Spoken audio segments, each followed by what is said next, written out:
এবং মে মাসে ইসরায়েল সমর্থিত একটি সাইবার হামলায় বন্দর আব্বাস বন্দরের কম্পিউটার সিস্টেমে ব্যাপক গন্ডগোল হয়েছিল বলে জানা যাচ্ছে। তাতে করে পরিবহন এবং লজিস্টিকও ব্যাপকভাবে বিঘ্নিত হয়েছিল।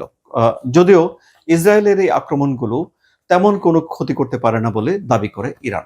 কিন্তু যে বিষয়টি এখন সামনে এসেছে, যে বিষয়টি সত্য, সেটি হলো যে সব দেশগুলো এখন সাইবার আক্রমণের এক ধরনের আতঙ্কের মধ্যে থাকে। যদিও যুদ্ধবিরতি হয়েছে, কেউ কাউকে গুলি করছে না, আলোচনায় বসার চেষ্টা তারা করছে, ডিনায়ালও আছে, কিন্তু তারপরেও এই যে হ্যাকাররা কম্পিউটার ব্যবহার করে ঘরে বসে অপর দেশে আক্রমণ করে ফেলে, এই আক্রমণই এখন এই মুহূর্তে এক ধরনের আতঙ্ক তৈরি করে রেখেছে।